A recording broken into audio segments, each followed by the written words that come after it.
અરવલ્લી જિલ્લાના મોડાસામાં મહિલા સશક્તિકરણનું જીવંત ઉદાહરણ સામે આવ્યું છે.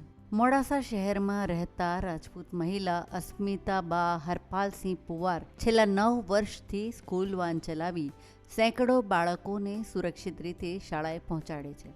સમાજની રૂઢિગત માન્યતાઓને પાછળ મૂકીને પતિ અને પરિવારના સહયોગથી આત્મનિર્ભર બનેલી અસ્મિતાબા આજે અનેક મહિલાઓ માટે પ્રેરણા સ્ત્રોત બની છે.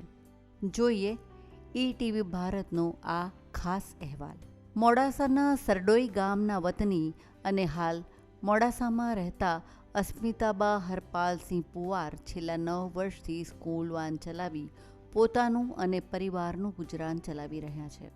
દરરોજ શહેરની વિવિધ શાળાઓમાં અભ્યાસ કરતા બાળકોને સમયસર સુરક્ષિત રીતે પહોંચાડવાની જવાબદારી તેઓ નિભાવે છે. બાળકો સાથે માતા જેવો પ્રેમાળ વ્યવહાર અને શિસ્તબદ્ધ સેવા તેમના કાર્યની આગવી ઓળખ બની છે. એટલું જ નહીં, જો કોઈ દિવસ તેમના બદલે તેમના પતિ વાન લઈને જાય તો બાળકો પણ અસ્મિતાબાને જ મોકલવાની માંગ કરે છે. આ જ તેમના પ્રત્યેના વિશ્વાસ અને લાગણીનો પુરાવો છે. સ્કૂલ વેન ચલાવું છું ને છોકરાઓને લાવું લઈ જવું એ બધું કામ આ મને મારા હસબન્ડના કારણે કરવાનું ઈચ્છા થઈ. એમણે શીખવાડી ગાડી અને સાહસ બી એમણે જ આપ્યું કે કરી શકશે તું કર એમ. મારી ઈચ્છા ઘણી પણ સાહેબ કેવું કે સાહસ ના કરી શકીએ પણ કોઈ સપોર્ટ કર્યો એટલે સાહસ થઈ ગયું. બાળકો તો કોઈક દિવસ કદાચ મારે ના જવું હોય ને આ ગયા હોય ને તો એમ કે ના બેનને મોકલજો સાહેબ, તમે ના આવતા એમ.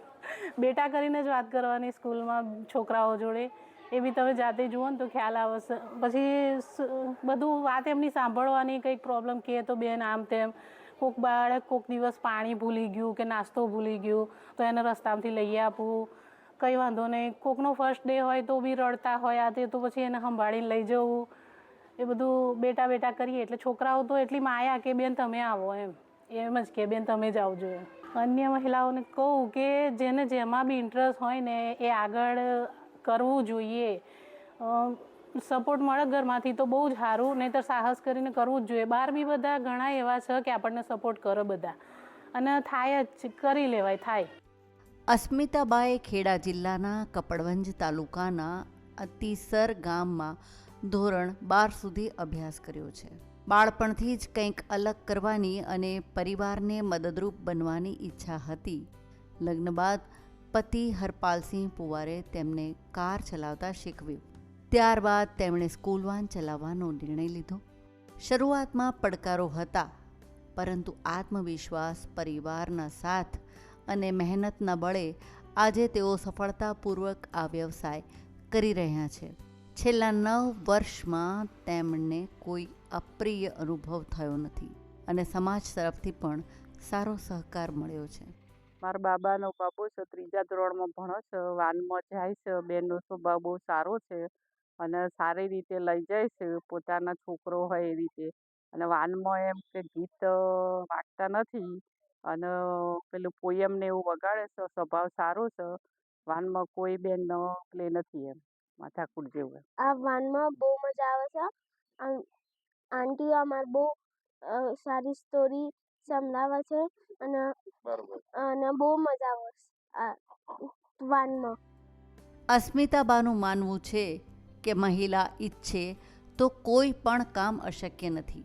આજે તેઓ માત્ર પોતાના પરિવારનો આધાર નથી બન્યા, પરંતુ અનેક મહિલાઓ માટે આત્મવિશ્વાસ અને સ્વાવલંબનની પ્રેરણા પણ બન્યા છે.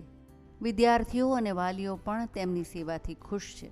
અરવલ્લીના આ સ્ટીયરિંગ ક્વીન એ સાબિત કર્યું છે કે હિંમત, મહેનત અને પરિવારનો વિશ્વાસ હોય તો સફળતાનો રસ્તો ચોક્કસ મળે છે. અરવલ્લીથી જયદીપ ભાટિયાનો રિપોર્ટ, ઈટીવી ભારત.